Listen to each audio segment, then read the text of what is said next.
Haleluya. Mari Bapak Ibu, malam ini kita akan belajar Bapak Ibu tentang sebuah prinsip yang penting dalam Alkitab, yaitu prinsip tentang menabur dan menuai. Kita lihat dulu firman Tuhan, Galatia pasal 6 ayat 7 sampai ayat yang ke-9. Galatia pasal 6 ayat 7 sampai ayat 9. Jangan sesat. Allah tidak membiarkan dirinya itu dipermainkan. Karena apa yang ditabur orang, itu juga yang akan dituainya. Artinya Bapak Ibu dan saya, apa yang Bapak Ibu dan saya alami hari ini, karena apa yang kita tabur kemarin.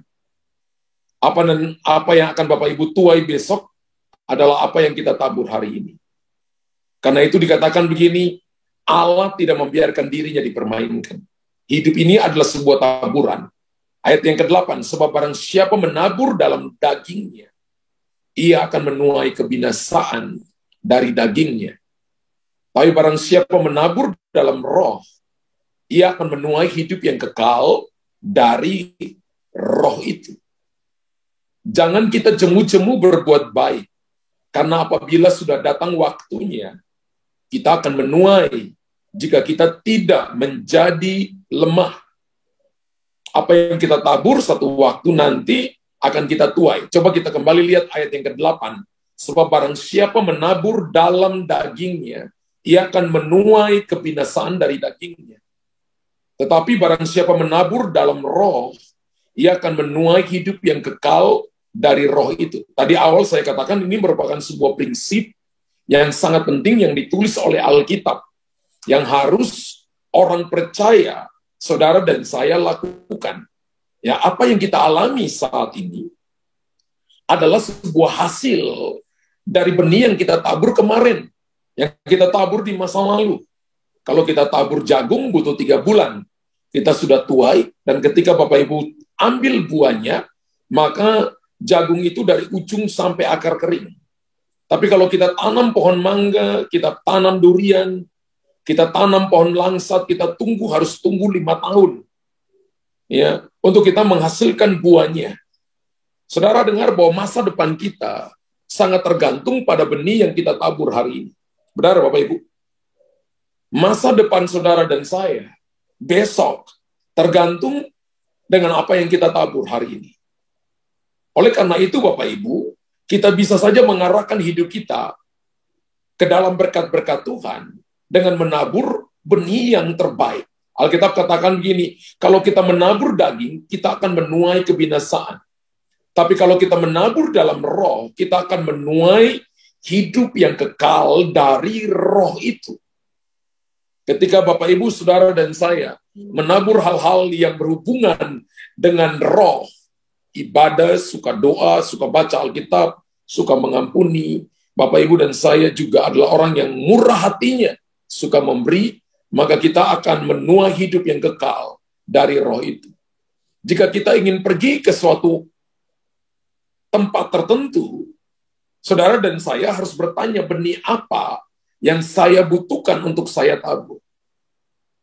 Jika kita ada dalam sebuah keadaan situasi yang negatif, katakanlah itu persoalan, katakanlah itu masalah, katakanlah itu keadaan yang tidak mengenakan, maka Bapak Ibu harus selangkah demi selangkah. Kita harus belajar menabur pikiran yang benar, perkataan yang benar, sikap hati yang benar. So, kalau Bapak Ibu dalam situasi yang nggak enak, situasi yang negatif, kemudian kita tabur perkataan yang salah dengan cara bersungut-sungut, pikiran yang salah, dengan kita mulai berpikir, Tuhan itu nggak baik, Tuhan itu pilih kasih. Kita berpikir bahwa situasi tidak mendukung saya. Kita menabur hal-hal yang negatif, maka saya percaya kita akan menuai hal-hal juga yang negatif. Tapi kalau kita menabur hal-hal yang positif, hal-hal yang benar, di tengah-tengah situasi yang tidak baik, maka saya percaya kita akan menuai hal-hal yang positif. Kita akan menuai buah-buah yang benar dari keadaan, dari kehidupan kita satu waktu nanti. 2 Korintus 9, ayat yang ke-10 berkata begini, Ia yang menyediakan benih bagi penabur dan roti untuk dimakan. Ia juga yang akan menyediakan benih bagi kamu dan melipat gandakannya dan menumbuhkan buah-buah kebenaranmu. Yang menyediakan benih siapa? Tuhan. Yang menyediakan roti untuk kita makan siapa? Tuhan. Ia juga yang akan menyediakan benih bagi kamu dan melipat gandakannya dan menumbuhkan buah-buah kebenaran. Kalau Bapak Ibu perhatikan dan kita melihat ayat ini bahwa Tuhan itu melipat gandakan benih yang kita tabur. Katakan, tulis di kolom komentar, Tuhan melipat gandakan benih yang saya tabur. Ketika Bapak Ibu nabur benih, maka kita akan menuai lebih banyak dari apa yang kita tabur. Kita tabur satu benih, tapi kita tuai 10 karung daripada buah-buah yang akan dihasilkan oleh benih yang kita tabur. Yang kedua adalah Bapak Ibu perhatikan, Tuhan hanya melipat gandakan benih yang ditaruh di dalam tangannya. Ini penting loh Bapak Ibu. Ini penting. Tuhan hanya melipat gandakan benih yang kita taruh di dalam tangannya. Jika kita menabur uang di tangannya, maka dia melipat gandakan benih uang itu. Amin. Sekali lagi, jika kita menabur uang di tangannya, dia akan melipat gandakan benih uang itu. Tetapi sebaliknya, jika kita tidak menaruh apapun di tangannya, maka Tuhan tidak melipat gandakan benih apapun. Gereja, dimanapun Bapak Ibu datang, dikasih kesempatan untuk Anda menaruh sesuatu di tangannya. Benar? Entah itu uang, entah itu kemampuan, entah itu talenta, entah itu karunia, entah itu kepintaran saudara. Kita harus taruh dalam tangan Tuhan sehingga Tuhan melipat gandakan benih. Haleluya. Dan jika kita ingin melakukan sesuatu untuk saudara dan saya nanti nikmati, kita perlu saudara dan saya bertanya apa yang harus saya taruh dalam tangannya. Saya sering berkata begini bahwa Yudas pernah berkata kepada perempuan yang bernama Maria, untuk apa pemborosan minyak narwastu murni yang mahal harganya? Harga minyak narwastu murni itu 300 dinar, berarti gaji 1 tahun. Itu minyak narwastu yang mahal. Yudas berkata, untuk apa pemborosan minyak narwastu itu? Tapi saya membalikan perkataan Yudas, saya berkata, untuk Tuhan kita perlu boros. Bapak Ibu tulis di kolom komentar, untuk Tuhan saya perlu boros. Ada orang Kristen yang datang ibadah, dia nggak mau beri apapun, termasuk dia tidak mau memberi persembahan. Saudara, persembahan mungkin Anda beri, tapi yang bawa Anda sampai hati yang dibawa sampai ke sorga adalah kemurahan hati. Kalau Bapak Ibu tidak pernah taruh sesuatu dalam tangan Tuhan, maka kita tidak akan pernah melihat terobosan di dalam keuangan. Kalau kita tidak pernah memberikan waktu kepada Tuhan, kita tidak mau boros dengan Tuhan, dalam pikiran kita, dalam tenaga kita, tidak mau melayani Tuhan dengan sungguh-sungguh, maka kita tidak akan pernah melihat buah yang akan dihasilkan dari hidup kita. Dan kita memiliki teladan Tuhan Yesus. Saat dia sedang berkhotbah dan 5.000 orang laki-laki mendengar, tidak termasuk perempuan dan anak-anak. Beberapa hamba Tuhan berkata kurang lebih ada 25.000 sampai 27.000 orang, termasuk perempuan dan anak-anak. Ingat, orang Yahudi itu punya anak banyak. Dan ketika hari sudah malam, Yesus berkata kepada murid-murid, kamu harus memberi mereka makan. Dan Filipus dan Andreas berkata, uang sebanyak 200 dinar tidak akan cukup. Itu gaji hampir 1 tahun, tidak akan cukup untuk memberi makan kurang lebih 5.000 orang laki-laki. Dan Yesus berkata, kamu harus memberi mereka makan. Lalu akhirnya, bekal seorang anak laki-laki itu ditaruh dalam tangannya. Tahu nama anak laki-laki itu? Masih ingat? Tahu nama anak laki-laki itu? Namanya Roti Boy. Ya, namanya Roti Boy. Dikatakan bahwa 5 roti 2 ikan itu ditaruh dalam tangan Tuhan. Wow. Kita memiliki teladan Tuhan Yesus. Saat ia melipat gandakan 5 roti dan 2 ikan. Ikan dikalikan ikan, roti dikalikan roti. Dan itu harus ada di dalam tangannya. Dan di sanalah ia memberkatinya. Yesus mengucap syukur atas 5 roti, 2 ikan, gak mungkin. Secara ilmu matematika gak mungkin. Tapi karena mereka taruh dalam tangan penguasa alam semesta, di tangan sumber kehidupan, di tangan pembuat mujizat, maka hal yang tadinya tidak berarti bagi mereka, Alkitab berkata, terjadi pelipat gandaan. Terjadi perkalian, ikan dikalikan ikan, roti dikalikan roti. Lalu diberikan dan mereka makan sampai kenyang. Ketika Bapak Ibu punya kesempatan untuk menabur benih di ladang, gereja Tuhan adalah ladangnya, maka Bapak Ibu akan mendapatkan tuaian besar. Dan untuk sebuah benih itu tumbuh, maka dibutuhkan hujan, Bapak Ibu, betul? Dibutuhkan hujan. Jika tidak ada benih, dan jika tidak ada hujan, maka tidak akan ada penuaian. Dan sebaliknya, jika dia menanam benih dan tidak ada hujan, tidak akan juga menuai. Hujan itu artinya Bapak Ibu dan saya punya kehidupan doa. Saya lihat ada orang yang bersuka doa, tapi dia tidak suka menuai. Ya sama juga. Ada orang yang suka menuai, ada orang yang suka menabur, tapi juga tidak suka berdoa. Ya sama juga tidak akan menuai. Bapak Ibu harus suka berdoa, dan suka juga untuk menabur. Bapak Ibu harus suka menabur, tapi juga harus suka berdoa. Tidak ada gunanya berdoa. Karena berdoa dan tidak menabur, maka Bapak Ibu tidak akan menghasilkan apapun. Haleluya. Jangan Bapak Ibu cuma hanya suka ibadah, tapi juga tidak suka menabur. Sama. Bapak Ibu harus suka menabur, dan suka juga untuk beribadah. Suka juga berdoa. Doa itu seperti hujan yang akan diturunkan ke atas benih. Markus pasal 11, ayat 24 berkata, karena itu aku berkata kepadamu, apa saja yang kamu minta dan doakan. Ingat ada kata doakan di sana. Percayalah bahwa kamu telah menerimanya. Maka hal itu akan diberikan kepadamu. Semua yang akan terjadi kepada saudara di muka bumi ini datang melalui doa. Bapak Ibu harus punya waktu untuk Bapak Ibu datang berdoa. Benih Bapak Ibu taburkan, kekuatan Bapak Ibu beri, uang Bapak Ibu beri. Dan itu adalah waktunya untuk dibutuhkan hujan. Menerima jawaban, harus berdoa dan harus percaya. Bapak Ibu tulis di kolom komentar. Untuk saya menerima jawaban, saya harus berdoa dan saya harus percaya. Amin. Benih bisa berupa uang yang Bapak Ibu tabur. Ada orang yang melayani dengan uang. Ada orang yang melayani dengan waktu. Ada orang yang melayani dengan kasih. Ada orang yang melayani dengan penghormatan. Ada orang yang melayani dengan kebaikan. Bapak Ibu bisa melayani Tuhan dengan semuanya itu. Haleluya.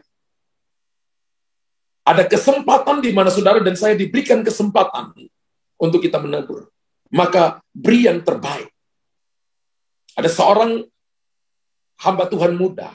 Dia berkata, dia dipakai oleh Tuhan. Dan kemanapun dia pergi. Dan yang undang dia adalah gereja-gereja yang besar. Dan dia setiap kali dia datang, dan dia selalu berkata begini, Pastor, setiap kali saya datang di gereja yang jemaatnya ribuan, saya selalu menabur yang terbaik. Saya tanya kenapa?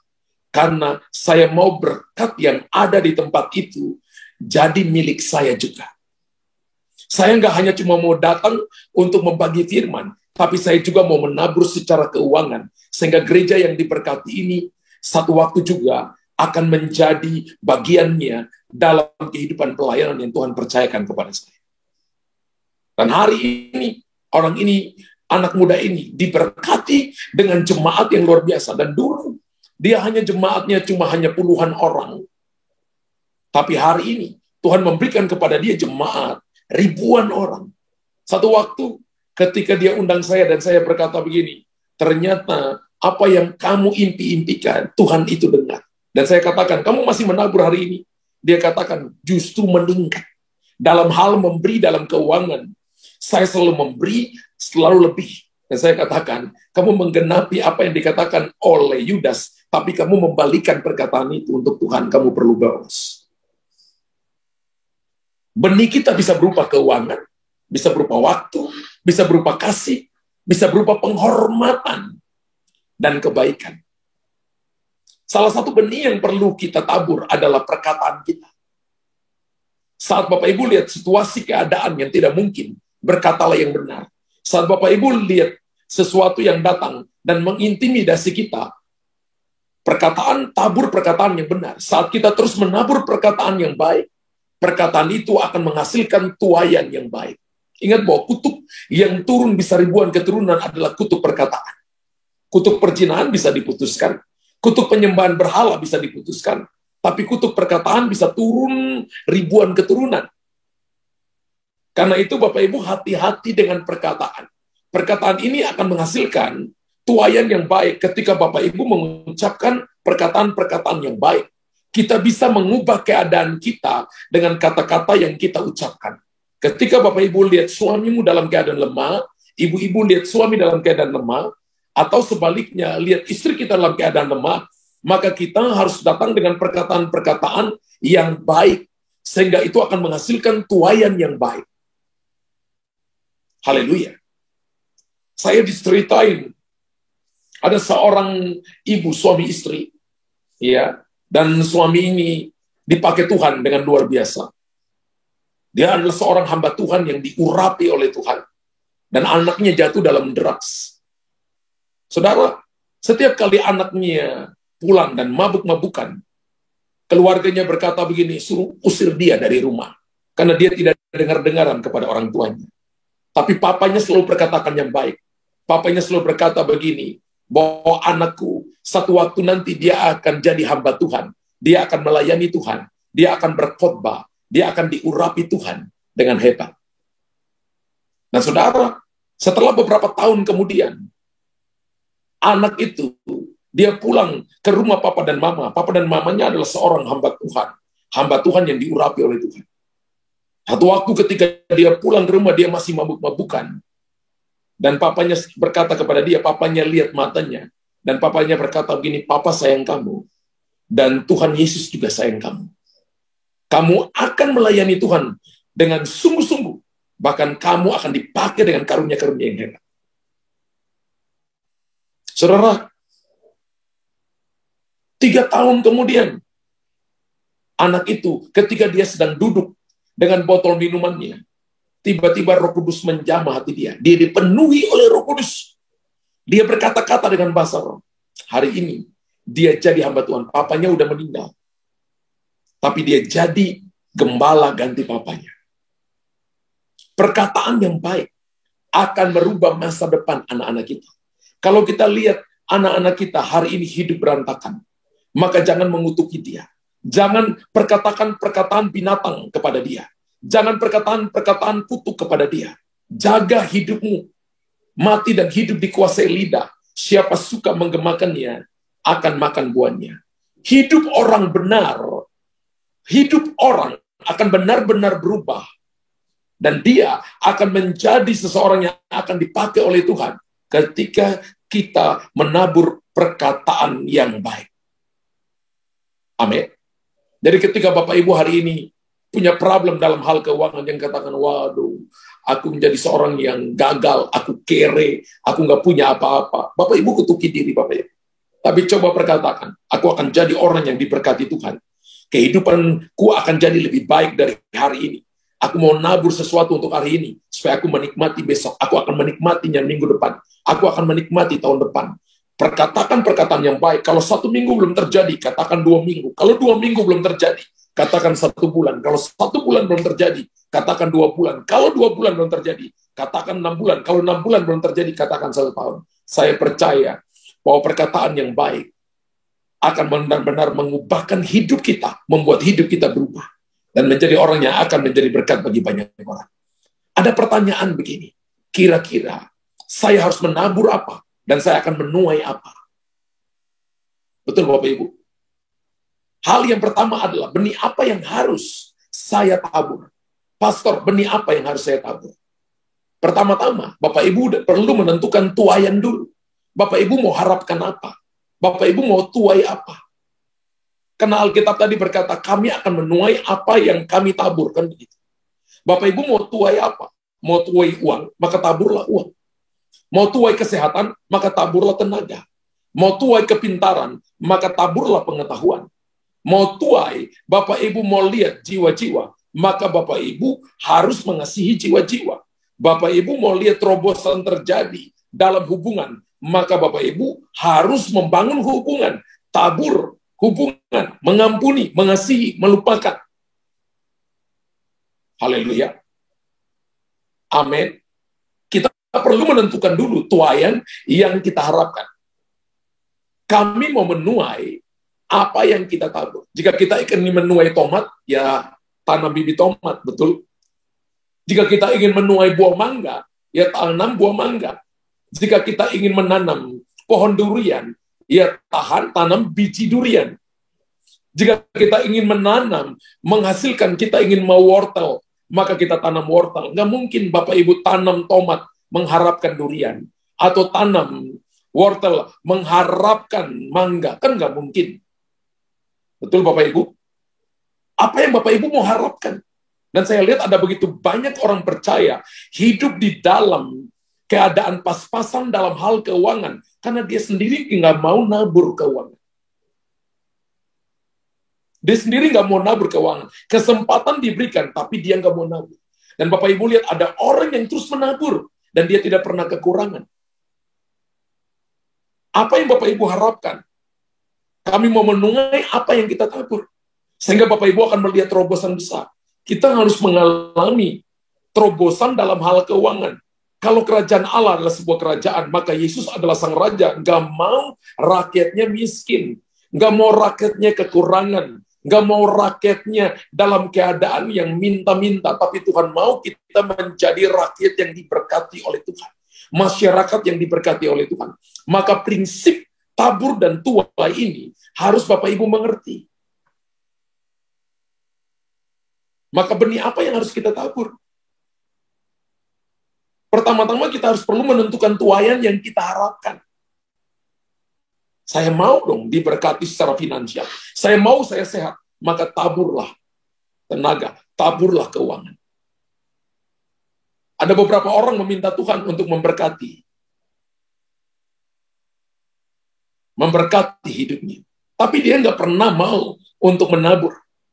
Ada orang yang berdoa untuk Tuhan berkati pernikahanku. Tapi dia tidak mau menjaga pernikahannya dengan baik. Karena saya sangat percaya firman Tuhan. Firman Tuhan nggak pernah berdusta. Firman Tuhan butuh saudara dan saya menjadi adimitra untuk menjadi pelaku firman.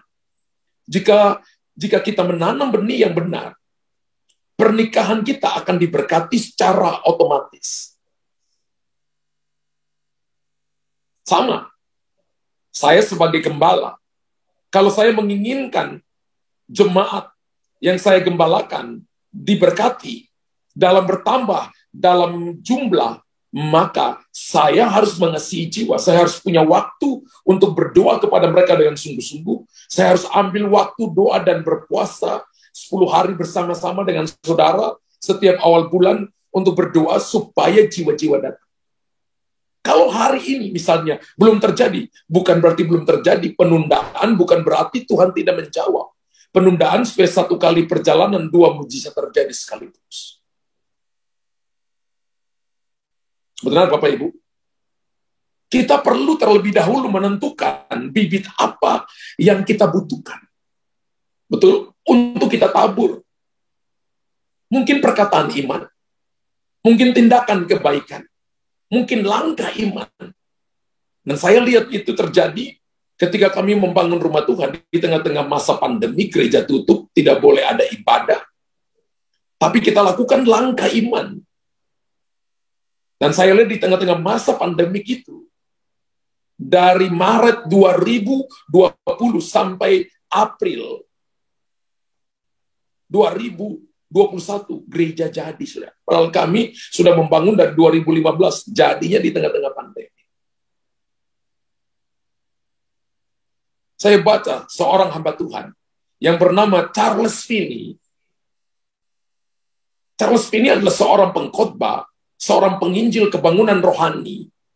Dan dia pernah mengatakan begini, bahwa setiap gereja dapat memiliki kebangunan rohani jika mereka menabur benih yang benar. Setiap keluarga dapat mengalami kebangunan rohani jika suami istri menabur benih yang benar. Dan kalau kita menabur benih yang benar, maka kita akan menuai tergantung pada benihnya. Betul Bapak Ibu? Dan kita akan melihat keluarga diberkati, gereja diberkati, bisnis diberkati, pribadi diberkati, pekerjaan kita diberkati, hubungan kita diberkati. Yang pertama tadi, benih apa yang harus kita tabur? Yang kedua, berapa banyak benih yang harus kita tabur?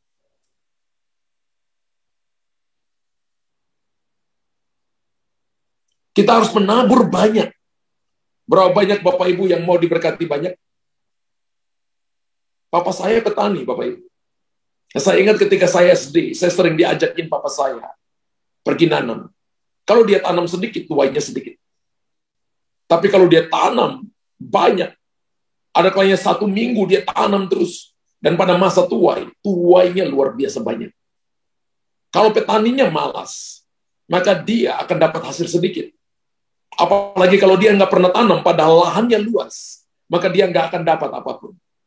Berapa banyak benih yang harus kita tabur? Kita harus menabur banyak. Dan kita harus menabur dengan kemurahan hati.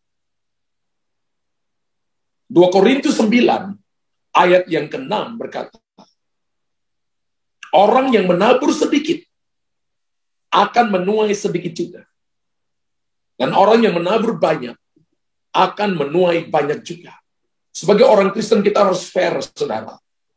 Jangan kita lihat orang yang diberkati secara finansial lalu kita cemburu dengan dia. Jangan kita melihat orang diberkati dengan kesehatan lalu kita marah dengan dia. Jangan kita lihat orang diberkati dengan kepintaran lalu kita cemburu dengan dia. Kenapa? Karena mereka menabur begitu banyak. Kalau saudara dan saya mau diberkati, latih dirimu diberkati. Saya sebagai gembala dan sebagai pendeta, sebagai pastor, sampai hari ini masih belajar. Setiap kali ada kesempatan dalam menabur, maka saya ikut terlibat di dalamnya. Saya nggak hanya cuma ngajar orang untuk menabur, tapi dari pribadi saya lebih dulu, saya menabur lebih dulu yang pertama kali. Haleluya. Berapa banyak? Semampu yang saya bisa tabur, maka saya tabur. 2 Korintus 9 ayat yang ke-6 ini. Ayo kita baca sama-sama sekalipun masih mute mic-nya. Orang yang menabur sedikit, apakah orang itu Anda? Maka Anda akan menuai sedikit juga. Dan orang yang menabur banyak, apakah itu Anda yang menabur banyak? Anda akan menuai banyak juga. Saya mau banyak, karena saya mau menuai, saya mau menabur dengan banyak. Menaburlah dengan kemurahan hati. Amsal 11 ayat 25 berkata begini, siapa yang banyak memberi, siapa banyak memberi, berkat, diberi kelimpahan. Siapa memberi minum, ia sendiri akan diberi minum. Baca dari ayat 24, kita baca. Ada orang yang menabur. Ada orang yang menabur, tapi tidak pernah kekurangan. Baca dari ayat Amsal 11, ayat 24, tolong multimedia. Ada yang menyebar harta, tetapi bertambah kaya. Ada yang menghemat secara luar biasa, namun selalu berkekurangan. Dikoreksi, hemat pangkal kaya di situ. Kembali ke ayat 24 dulu. Kembali ayat 24 dikatakan gitu. Ada yang menyebar harta, tetapi bertambah kaya. Dia tidak jadi miskin. Karena dia menabur semakin banyak, maka dia akan menuai banyak. Tetapi ada yang menghemat secara luar biasa, namun selalu berkekurangan. Pilihannya ada pada saudara. Kalau Bapak Ibu mau menghemat sedemikian rupa, maka kita pilih dalam kekurangan. Tapi kalau kita menghemat, kita menyebar harta sedemikian rupa, menabur dengan kemurahan hati, maka kita akan menuai dengan berkelimpahan. Haleluya. Matius pasal 7 ayat yang kedua berkata, karena dengan penghakiman yang kamu pakai untuk menghakimi, kamu akan dihakimi. Dan ukuran yang kamu pakai untuk mengukur akan diukurkan kepadamu. Jadi Alkitab memberikan kepada kita ukuran. Kalau kita mau memberikan ukuran dengan 1 sendok makan, maka kita akan menuai juga. Tuhan akan menggunakan 1 sendok makan itu berdasarkan Matius 7 ayat 2, karena ini perkataan Tuhan, akan diberikan juga kepada kita. Wow. Seberapa Bapak Ibu dan saya nabur, semakin banyak, semakin ukuran semakin banyak. Semakin sedikit, maka ukurannya sebegitu. Jika kita menggunakan tempayan untuk kita tabur, maka Tuhan akan menggunakan tempayan itu untuk memberkati kita. Jika kita menggunakan mobil truk untuk menabur, maka Tuhan juga akan menggunakan mobil truk memberkati kita. Karena dengan penghakiman yang kamu pakai untuk menghakimi, kamu akan dihakimi. Dan ukuran yang kamu pakai untuk mengukur akan diukurkan kepadamu. Saya mau ajarkan Bapak Ibu supaya kesempatan untuk Anda dan saya memberi. Jangan Bapak Ibu tidak memberi.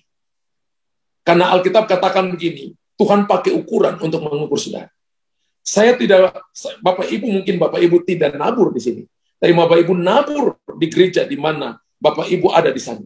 Tapi saya mau ajarkan Bapak Ibu, jadilah jemaat yang suka menabur supaya Anda menuai. Jangan ketika kesempatan menabur, Bapak Ibu pergi ke kamar mandi, Bapak Ibu leave dari grup. Jangan. Jangan kita jadi orang-orang yang berkekurangan. Tapi Tuhan mau kita menjadi orang-orang yang berkelimpahan, katakan amin. Dan setiap kali persembahan dalam hal keuangan, saya selalu memberi yang terbaik bagi Tuhan. Saya latih diri saya, karena saya tahu Tuhan melihat kemurahan hatinya di sana. Amin. Contoh kalau Anda dan saya memberi beberapa dolar, Anda beri $1, jangan mengharapkan $1 juta datang kepada Anda. Tapi kalau Anda memberi 100.000 US dollar, maka dalam rupiah itu 1,5 M. Maka saya percaya Anda akan diberkati dengan cara melimpah. Satu saat saya ketemu seorang pembisnis, anak muda, dan dia adalah orang yang suka menabur untuk pekerjaan Tuhan. Dan saya katakan begini, dan dia berkata kepada saya begini, Pastor, saya ini cuma orang yang mengelola keuangannya Tuhan. Saya lihat dia dari ujung kepala sampai ujung kaki. Karena keuangan yang dia keluarkan ketika membantu itu bukan ratusan juta, miliaran. Umurnya belum 50 tahun. Saya udah kenal belum umurnya 40 tahun, tapi diberkati luar biasa. Dan dia katakan begini, saya mau mengelola keuangan kerajaan Allah yang dipercayakan kepada kami untuk memasyurkan nama Tuhan. Sampai hari ini saya lihat di tengah-tengah pandemi, Tuhan memberkati mereka dengan cara yang luar biasa. Dan banyak orang iri kepada mereka. Saya percaya bahwa ketika kita menabur benih, kita pasti akan menuai tanaman, betul? Dan ketika kita menuai tanaman, maka Bapak Ibu akan juga menuai buah-buah. 1 biji mangga akan menghasilkan 10 karung buah mangga. Dan ketika 10 karung buah mangga, kalau itu jumlahnya ada 100 buah mangga, maka kita tabur benihnya, maka akan menghasilkan 100 pohon buah mangga. Kalau satu pohon menghasilkan 100 buah mangga, kali 100 Bapak Ibu. Bapak Ibu lama-lama jadi raja mangga di kotamu. Tuhan mau memberkati saudara. Haleluya. Bukan hanya Bapak Ibu berapa banyak kita menabur, tapi berapa banyak yang kita sisakan. Kan benih dan roti kan Bapak Ibu. Tadi kita baca harus ada benih, harus ada roti. Kalau Bapak Ibu lihat dalam Alkitab, firman Allah berkata, seorang janda miskin memberi 2 koin. 2 peser itu 1 dinar. Janda miskin. Bapak Ibu tulis janda miskin. Kalau dia miskin harusnya kan itu nggak cukup kalau dia memberikan. Tapi Alkitab katakan dia memberi, dia masukin ke dalam kotak persembahan. Dan Yesus panggil murid-murid Dan Yesus berkata begini, dia telah memberi lebih dari orang kaya, karena dia memberikan semua yang dimilikinya. Dan Bapak Ibu harus ingat bahwa Tuhan tidak mengukur kemurahan hati kita dengan jumlah yang kita berikan. Tidak, Tuhan tidak mengukur kemurahan hati kita dengan jumlah yang kita berikan. Tetapi berapa korban yang dari hati dan perasaan cintamu kepada Tuhan. Itu berarti begini, kalau hari ini Anda bilang Anda miskin, maka saya berkata Anda harus memberi kepada Tuhan. Memberi sungguh-sungguh kepada Tuhan. Orang miskin yang memberi sedikit akan sering menuai lebih daripada orang kaya yang memberi banyak. Karena Tuhan berkata, dia memberi lebih banyak dari orang kaya. Karena orang kaya memberi dari kelimpahannya.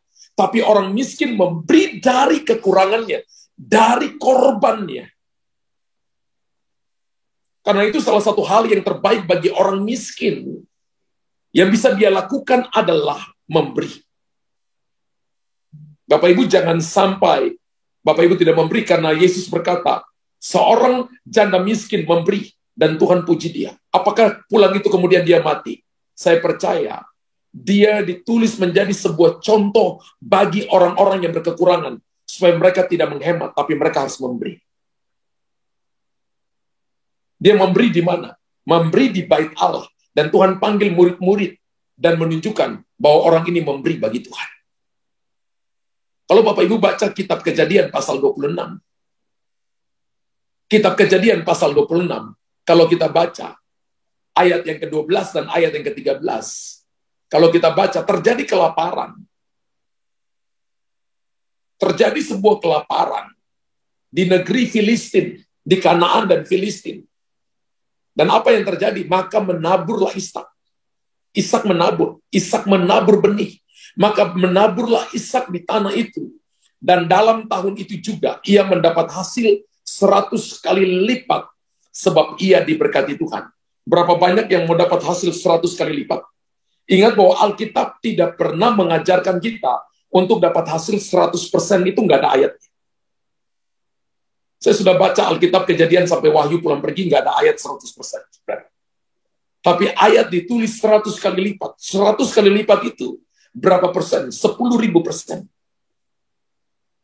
Berarti kalau 100% itu berapa persen daripada 10.000%? 0,0 sekian persen.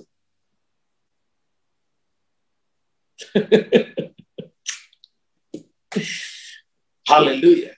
Ayat 13 berkata begini. Dan orang itu menjadi kaya, bahkan kian lama kian kaya, sehingga ia menjadi sangat kaya. Kenapa Ishak sangat kaya? Di tengah-tengah keadaan krisis, karena dia menabur. Banyak kali orang dalam keadaan krisis dia nyimpan. Alkitab katakan nabur. Dan Anda akan menuai. Bahkan dia semakin hari semakin kaya, bahkan bertambah kaya.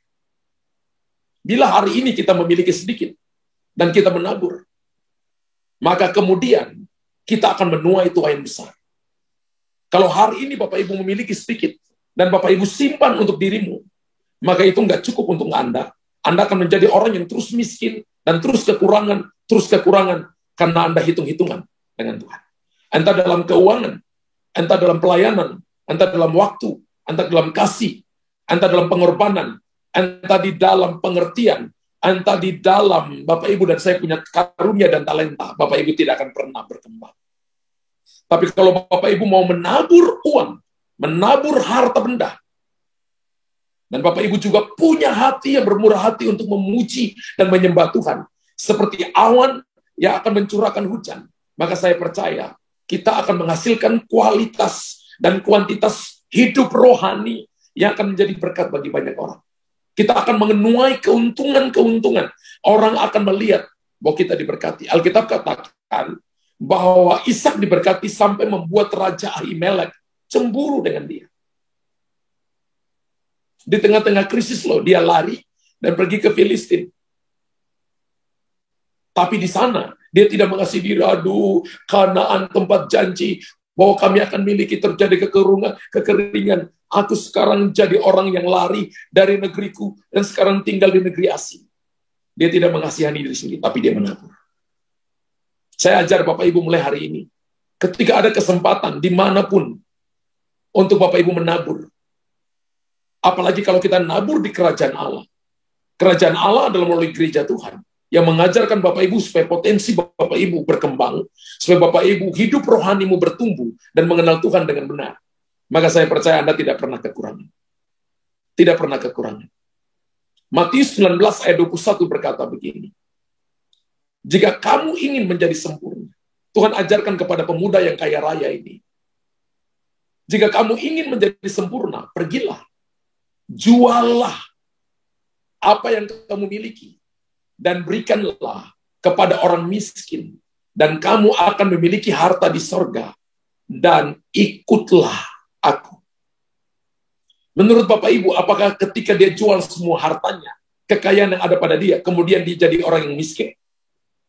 Apakah seperti itu? Apakah ketika kita melakukan firman Tuhan, ketika kita pergi dan menjual semua hartanya, lalu kita disuruh ikut Tuhan, apakah kita jadi miskin? Tidak.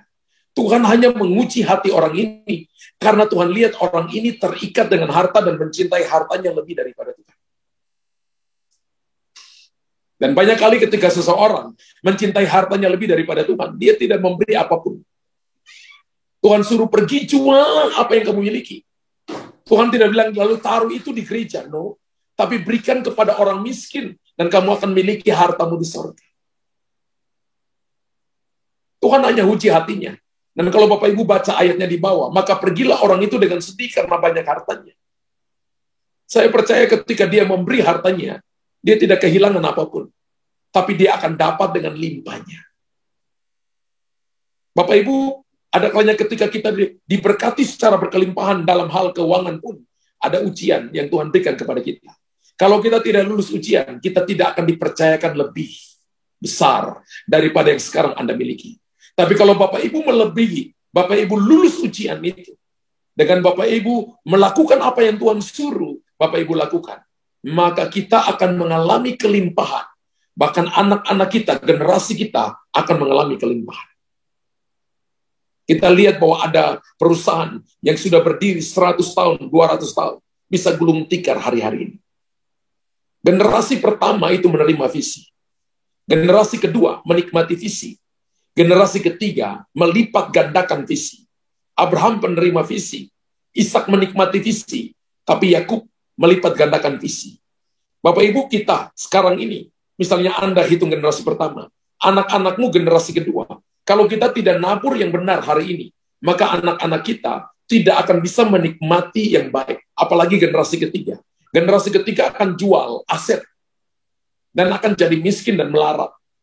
Kita harus ajarkan generasi kita supaya mereka tahu menabur yang benar dan mereka akan menuai dalam kelimpahan. Pertanyaan Bapak Ibu begini, Pastor, Pak Pendeta, di mana kira-kira tempat menabur benih yang terbaik? Jawabannya ada pada tanah yang baik. Kalau kita lihat Lukas pasal 8 ayat 1 sampai ayat yang ke-8, ada 4 jenis tanah. Tanah di pinggir jalan, kemudian tanah yang berbatu-batu, tanah berumput duri, tanah yang baik. Tanah di pinggir jalan adalah tanah yang meremehkan firman Tuhan. Masa bodoh, dengar firman tidak mau lakukan. Menabur. Ketika orang dengar tentang uang, orang apatis. Karena itu dia tidak pernah alami terobosan dalam keuangan. Orang ayo punya waktu untuk melayani Tuhan, selalu berkata tidak ada waktu. Padahal kita semua punya 1 kali 24 jam yang sama. Ayo kasih kemampuanmu, talentamu untuk melayani Tuhan. Nanti aja lain waktu. Nanti ketika saya sudah tua baru saya kasih untuk Tuhan. Haleluya. Tapi tanah yang baik itu adalah kardia hupotasso. Kardia itu hati, hupotasso itu taat pada hati yang taat. Kalau kita baca tentang perumpamaan, tentang penabur benih di tanah yang baik, Alkitab katakan dia mendapatkan hasil 100 kali lipat ganda. Dan tanah yang terbaik, tempat yang terbaik untuk kita menabur benih adalah kerajaan Allah. Kerajaan Allah atau kerajaan sorga adalah tempat di mana kuasa dan hadirat Allah dimanifestasikan. Di mana Bapak Ibu dan saya tahu bahwa kita bertumbuh di situ. Ada orang yang berkata begini, pastor, saya nggak mau kasih perpuluhan di sana. Kenapa? Karena hamba Tuhannya itu tidak bisa ngurus dengan baik. Saya katakan, kamu kasih perpuluhan. Bukan karena hamba Tuhan, tapi kamu kasih karena kamu mentaati firman Tuhan. Kalau dia tidak pergunakan dengan baik, kalau gereja tidak bisa pergunakan dengan baik, dia sedang tutup keran sorga. Tapi keran Bapak Ibu yang melakukan firman Tuhan akan terus terbuka. Saya nggak lihat tulisan amin di situ. Haleluya. Tanah yang terbaik untuk menabur benih adalah kerajaan Allah. Dan Tuhan taruh gereja di muka bumi ini menjadi bendaharanya. Kalau kita baca kitab Malaki pasal yang ketiga, rumah perbendaharaan itu adalah gereja Tuhan. Haleluya. Dan itu adalah tanah yang terbaik. Tanah yang terbaik adalah kita dapat makan, kita diajarkan firman Allah, kita diajarkan untuk bertumbuh, kita diajarkan untuk memberi, kita diajarkan untuk memberi yang terbaik. Dan saat benih kita tanam, saat benih kita menghasilkan, maka keselamatan, ada peningkatan dalam kerajaan Allah. Karena kita menabur di tanah yang baik. Kalau Bapak Ibu lihat dalam Galatia pasal 6 ayat 10, Galatia pasal 6 ayat 10 berkata, karena itu, selama masih ada kesempatan bagi kita, mari kita berbuat baik kepada semua orang. Tetapi terutama kepada kawan-kawan kita seiman. Gereja ini ada punya diakonia, Bapak Ibu. Ya. Gereja ini ada diakonia. Diakonia itu adalah menolong orang-orang yang tidak mampu, care for the sick, menolong orang-orang miskin. Pernah ada waktu kita menyolahkan anak-anak keluar, orang tuanya nggak mampu. Satu waktu nanti mereka tidak minta terima kasih, nggak apa-apa. Tugas kita gereja adalah menolong. Keuangan keluar banyak. Ya namanya juga kita mau care for the sick, membantu. Karena itu selama masih ada kesempatan bagi kita, marilah kita berbuat baik kepada semua orang, terutama kepada kawan-kawan kita seiman. Ada banyak orang yang membuang-buang uangnya diberikan kepada organisasi yang ada di dunia, yang tidak tahu tujuannya untuk memuliakan nama Tuhan. Yang hanya sebagai idol, dan namanya diumumkan sebagai seorang yang penyumbang dermawan, tapi tidak menyenangkan hati Tuhan, tidak meningkatkan, tidak memuliakan kerajaan Allah. Kalau kita lihat dalam talenta, 5 jadikan 10, 2 jadikan 4. Yang 1 tidak diberikan, tidak diurus dengan baik. Dan Alkitab katakan yang punya 1 talenta harus diberikan kepada yang paling banyak, yaitu 10 talenta. Dan ingat baik-baik bahwa Tuhan sering memberikan sumbernya kepada orang-orang yang menghasilkannya lebih banyak. Dan bukan kepada yang memiliki kebutuhan banyak. Ulangi Bapak Ibu ya. Tuhan sering memberikan sumbernya kepada orang-orang yang menghasilkan buah yang paling banyak. Dan bukan pada mereka yang memiliki kebutuhan terbesar. Hari ini Anda mungkin punya kebutuhan ini dan itu, tapi Tuhan selalu memberi sumber kepada orang-orang yang menghasilkan banyak. Apakah Anda seorang yang suka menabur? Apakah Anda seorang yang suka menabur benih yang terbaik, memberikan waktu yang terbaik, memberikan cinta yang terbaik kepada Tuhan? Hatimu kepada Tuhan, boros dengan Tuhan, menabur dalam hal keuangan dengan sungguh-sungguh, bukan memiliki kebutuhan terbesar. Semua manusia memiliki kebutuhan terbesar, tapi belum tentu dia seorang penabur yang baik. Tuhan mau kita jadi penabur yang terbaik, dan tanah yang terbaik adalah kerajaan Allah, gereja Tuhan. Haleluya. Di tempat ini saya ngajar Bapak Ibu. Mungkin Bapak Ibu bilang, saya nggak mau nabur di CKF, nggak apa-apa. Saya nggak akan marah, Bapak Ibu. Tugas saya sebagai gembala pendeta adalah mengajar Bapak Ibu. Taburlah di tempat yang terbaik. Tugas saya harus mengajar ini. Ketika saya mengajar ini, dan ketika saya berdoa dan Tuhan kasih tema ini, saya katakan, Roh Kudus, ini sesuatu yang selalu belum tentu bisa mau dimengerti oleh banyak orang. Dan Tuhan berkata begini, ini bukan tentang mau dimengerti atau tidak, tapi ini firman yang perlu kamu ajarkan kepada umatku. Dan mereka yang mau mendengarkannya, mereka akan diberkati. Mereka yang mau melakukannya, mereka akan diberkati. Mereka yang mau menabur benih, dalam hal daging, mereka akan menuai daging. Dalam hal rohani, mereka akan menuai hal-hal rohani nanti. Bagaimana seharusnya kita menabur? Ada beberapa cara. Alkitab memberikan kepada kita, menaburlah dengan sukacita. 2 Korintus 9 ayat yang ke-7 berkata, hendaklah masing-masing memberi menurut kerelaan hatinya. Jangan dengan sedih hati atau karena paksaan. Sebab Allah mengasihi orang yang memberi dengan sukacita. Bagaimana cara kita menabur? Bagaimana seharusnya kita menabur? Ingat baik-baik, menabur dengan sukacita. Saya pernah nonton sebuah gereja yang jemaatnya ribuan orang. Dan saya lihat ketika mereka waktu menabur, saudara, itu mereka berdiri ngangkat amplop, lalu mereka menari-nari, pakai lagu mereka menari-nari, saudara. Lalu mereka menari ketika kesempatan memberi. Mereka lakukan 2 Korintus 9 ayat 7. Mereka memberi dengan sukacita, dengan sorak-sorai, dengan teriakan. Dan saya selalu ikuti hamba Tuhan ini. Dia dipakai dengan tanda-tanda sign and wonders. Dan gerejanya diberkati, jemaatnya diberkati. Karena mempraktekkan 2 Korintus 9 ayat 7. Tidak boleh memberi dengan terpaksa. Tapi harus memberi dengan sukacita. Kerelaan hatinya. Alkitab mengatakan bahwa Allah mengasihi seorang yang memberi dengan penuh sukacita. Amin. Ini karena Tuhan adalah pemberi. Yesus adalah pemberi dengan sukacita. Yesus datang mati, serahkan nyawanya, darahnya tertumpah bagi kita. Supaya saudara dan saya diselamatkan. Sikap kita sama pentingnya dengan jumlah yang kita berikan. Ketika Tuhan taruh nilai terbesar, jangan tahan kebaikan Tuhan. Memberi harus yang terbaik. Kita harus memberi dengan hati yang bersukacita. Kalau itu uang, harus memberi dengan yang terbaik, beri dengan sukacita. Kalau itu tenaga, beri dengan sukacita, jangan terpaksa. Jika kita memberi membuat kita sedih, jika seseorang mencoba memaksa kita untuk memberi, saya katakan lebih baik jangan memberi. Saya ulangi Bapak Ibu, jika kita memberi lalu kita sedih, atau jika seseorang mencoba memaksa kita, ayo beri, nanti kalau kamu tidak diberi, lalu kita terpaksa memberi, lebih baik tidak usah memberi kalau memberi tidak dengan sukacita. Saya mau mengajarkan jemaat Tuhan untuk memberi dengan sukacita. Yang kedua, memberi dengan iman. Yakobus 5 ayat yang ke-7. Sesungguhnya petani menantikan hasil yang berharga dari tangannya. Dan ia sabar sampai telah turun hujan musim gugur dan hujan musim semi. Bodoh kalau seorang petani menanam, lalu tidak mengharapkan menuai. Lalu tidak mengharapkan apa yang dia tabur. Tapi seorang petani pertama kali yang akan menikmati hasil usahanya. Betul? Dan dia mengharapkan supaya benih yang dia tabur itu tumbuh.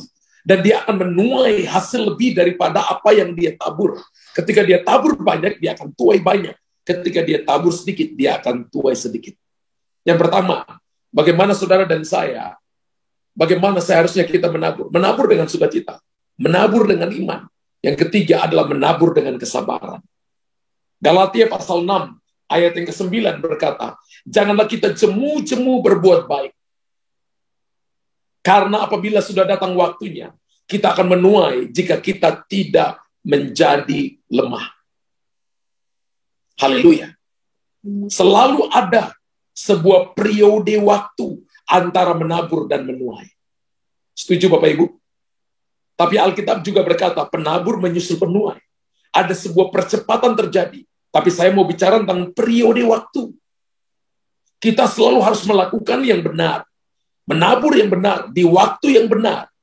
Supaya kita akan menuai dengan tuaian yang benar. Butuh waktu benih tumbuh. Butuh waktu benih menghasilkan buah.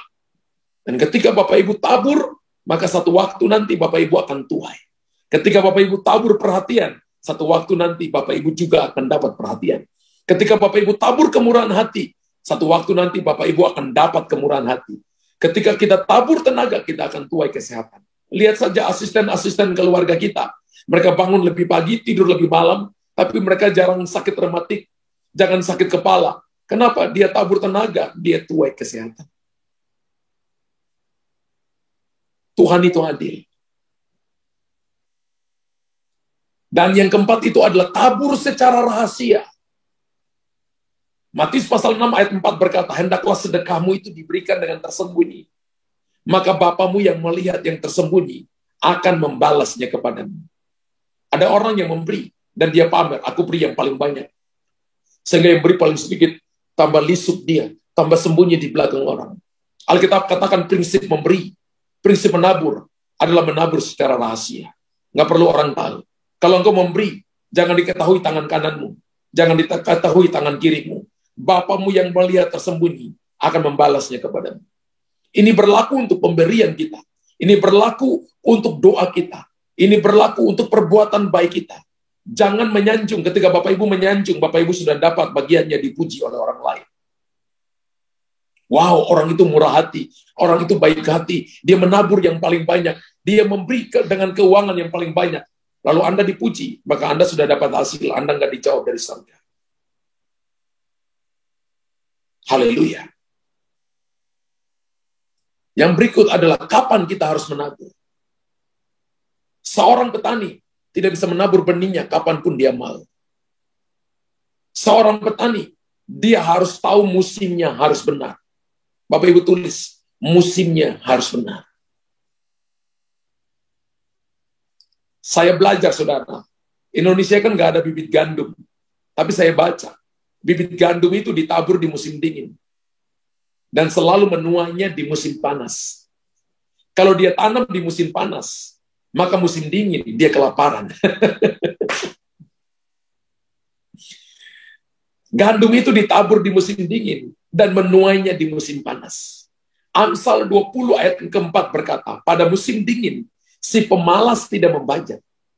Padahal ini waktunya dia menaruh benih gandum. Jikalau ia mencari pada musim menuai, musim panas, maka tidak ada apa-apa. Kapan waktu menabur? Sekarang. Bukan nanti. Tadi saya jelaskan, yang paling miskin pun harus menabur, karena dia akan menuai lebih banyak dari yang paling kaya. Haleluya. Kita melihat bahwa dia harus membajak di musim dingin. Musim dingin dia harus pakai baju tebal. Nggak enak, saudara. Tapi itu waktu untuk dia menabur. Seringkali kita harus menabur dalam ketidaknyamanan kita. Dalam keadaan kita sulit. Dalam keadaan ada masalah, ada persoalan, tapi disuruh berikan waktu, disuruh berikan tenaga, disuruh berikan pemikiran, disuruh berikan kasih cinta, disuruh berikan uang untuk menabur. Itu waktunya untuk Bapak Ibu. Menabur dalam ketidaknyamanan. Pengkhotbah 11 ayat 4 berkata begini, siapa senantiasa memperhatikan angin, tidak akan menabur. Aku ada masalah, persoalan, masalahku banyak. Pintu belum terbuka kepadaku kalau aku diberkati. Nanti kalau keuangan banyak baru aku menabur. Maka saya katakan orang itu diberkati sebanyak apapun. Dia tidak akan pernah nabur 1 sen pun. Siapa senantiasa memperhatikan angin, tidak akan menabur. Dan siapa senantiasa melihat awan, tidak akan menuai. Kalau kita hanya cuma melihat keadaan dan situasi saudara dan saya, maka kita tidak akan pernah menabur dan tidak akan pernah menuai. Kita harus menabur benih kita, dan kita harus memakan roti kita. Kalau Bapak Ibu perhatikan dalam 2 Korintus 9 ayat 10 berkata begini, bahwa Tuhan menyediakan benih untuk menabur dan roti untuk dimakan. Setiap berkat yang Anda dan saya terima, ada benih di situ, ada roti di situ. Dan saudara dan saya harus penting mengetahui apa itu benih, dan kita harus mengetahui apa itu roti. Tidak semua yang kita dapat harus kita makan jadi roti untuk kita. Tidak semua yang kita dapat harus ditanam, harus ditabur jadi benih. Harus dijadikan benih. Kita harus tahu mana yang dijadikan benih dan mana yang dijadikan roti. Dan petani yang baik selalu menyediakan benih yang terbaik untuk hasil yang terbaik dan untuk tanaman yang terbaik. Jadi jika kita menerima sesuatu dari Tuhan, kita perlu bertanya kepada Tuhan dan bertanya kepada diri sendiri, berapa banyak benih yang akan saya tabur? Dan berapa banyak roti yang harus saya makan? Harus tanya kepada Tuhan. Amin. Jika petani menerima sekantung benih dan memakan semua benihnya, maka ia tidak punya buah untuk dia akan menikmati di musim depan. Dia tidak akan punya benih. Kalau dia makan semuanya jadi roti, maka dia tidak akan punya benih. Kalau dia tanam semuanya jadi benih, maka dia tidak akan punya roti. Jika Tuhan memberikan kepada kita hal untuk memberkati kita, maka saudara dan saya harus jadi berkat bagi banyak orang. Amin. Kita harus jadi berkat bagi banyak orang. Prinsip menabur dan menuai ini adalah prinsip peningkatan. Bapak Ibu tulis di kolom komentar. Saya mau meningkat, maka saya mau menabur. Berapa banyak yang mau meningkat? Nggak ada cara lain. Nggak ada cara lain. Bapak Ibu harus menabur. Papa saya seorang petani. Dan kami hidup dalam keadaan pas-pasan. Tapi saya lihat papa saya dan mama saya tidak pernah hutang kepada siapapun. Ketika kakak saya kuliah, dan saya lihat bagaimana papa dan mama saya kerja keras, menabur dan sebagainya. Mereka hidup dengan apa yang ada pada mereka, dan mereka tidak pernah berhutang. Mereka hidup dengan apa yang mereka punya. Mereka menabur, dan papa saya selalu, kalau ada durian, mulai buah kecil, papa saya katakan, kamu lihat, berapa bulan lagi dia akan seperti ini, berapa bulan lagi dia akan seperti ini, dan bulan berapa dia akan mulai jatuh. Nanti kamu akan pergi, punggul di bawah pagi-pagi, nanti akan dijual nanti, dan itu beli sepatu kamu, bayar uang sekolah kamu. Wow. Ketika manggis berbuah, papa saya tahu bahwa kapan dia akan jadi merah dan akan tuai. Ketika langsat atau duku berbuah, saya lihat papa saya mengajarkan saya tentang hal-hal, tentang bagaimana seorang petani menanam.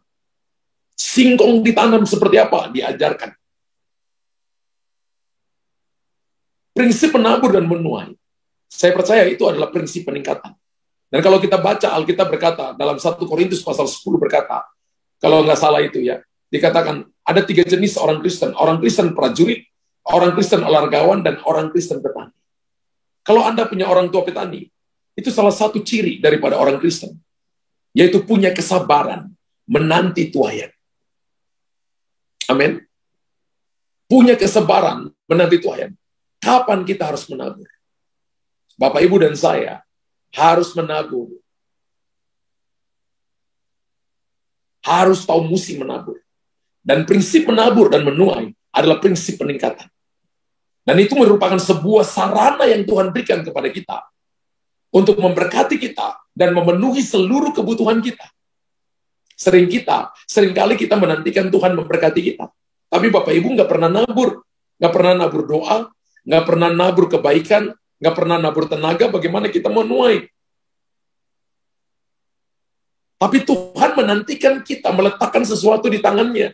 Kalau hari ini Bapak Ibu katakan, Tuhan berkati aku, apa yang Bapak Ibu taruh dalam tangannya? Karena dengan apa yang kita taruh dalam tangannya seperti 5 roti 2 ikan, maka Tuhan akan melipat gandakan itu, bahkan ada sisanya 12 pakur. Tuhan memberkati kita. Tujuannya adalah supaya kita berkelimpahan, supaya kita bisa menerapkan prinsip tabur tuai ini bagi generasi yang akan datang, bagi anak-anak kita, bagi jemaat, bagi orang-orang di tempat pekerjaan kita, supaya kita tidak menjadikan semuanya roti, tidak menjadikan semuanya benih, tapi kita tahu bagaimana kita menabur dengan benar. Berapa banyak Bapak Ibu yang mau menabur dengan benar? Coba lambaikan tangan Bapak Ibu. Berapa banyak Bapak Ibu yang katakan, saya mau meningkat? Tadi saya katakan kepada saudara, kalau Bapak Ibu mau kehidupan Anda berubah, belajar menabur dengan benar. Bagi kesempatan, apa yang perlu Bapak Ibu tabur? Apa yang perlu Bapak Ibu hasilkan? Kalau Bapak Ibu ingin kelimpahan dalam hal keuangan, belajar tabur keuangan. Kemurahan hati Bapak Ibu tabur, maka Bapak Ibu akan lihat kemurahan hati. Bapak Ibu ingin lihat kebaikan, tabur kebaikan. Bapak Ibu ingin lihat cinta lebih, tabur cinta. Bapak Ibu ingin lihat kekuatan, tabur kekuatan. Dan Anda akan melihat kelimpahan terjadi. Bapa di sorga, Hamba sudah selesai menyampaikan isi hati. Hamba sudah mengajar umat-Mu. Terbatas, tapi Roh Kudus, Engkau akan mengajarkan mereka dalam kebenaran. Sehingga mereka hidup dalam kebenaran. Kami mau sebuah peningkatan. Kami mau melakukan yang terbaik. Kami mau menabur, dan kami akan menuai. Malam ini, Roh Kudus bicara di hati kami. Taruh dalam hati kami. Berapa banyak saudara yang mau berkata, saya mau sebuah peningkatan. Saya mau menabur yang baik. Angkat kedua tangan saudara. Saudara, engkau lihat tangan-tangan yang terangkat. Mereka mau menabur yang terbaik. Engkau memberikan contoh. Seorang janda miskin menabur 2 peser. Dan Engkau berkata dia memberi lebih banyak. Orang miskin bukan menyimpan, tapi dia harus memberi. Karena dia akan menuai lebih banyak dari orang yang memberi dalam kelimpahan. Tuhan hamba berdoa malam ini, supaya jemaat Tuhan menerima ini. Mereka yang mengangkat tangan. Tuhan ketika mereka memberi, entah itu uang, entah itu tenaga, kasih, entah itu pengertian mereka, kekuatan mereka, maka mereka akan menuai berkelimpahan. Hamba sudah selesai menyampaikan isi hati. Taruh dalam hati mereka, untuk mereka mengalami God's breakthrough, terobosan besar. Dan nama Tuhan dipermuliakan. Dalam nama Yesus Tuhan, berkat kelimpahan turun untuk umat-Nya. Terobosan turun untuk mereka. Mereka harus menaruh sesuatu dalam tangan Tuhan. Baru mereka minta Tuhan memberkati mereka. Mereka harus menaruh sesuatu dalam tangan Tuhan. Supaya Tuhan melipat gandakan itu bagi mereka. Dan nama Tuhan ditinggikan dan dimuliakan. Dalam nama Yesus. Haleluya. Amin, amin, amin, amin.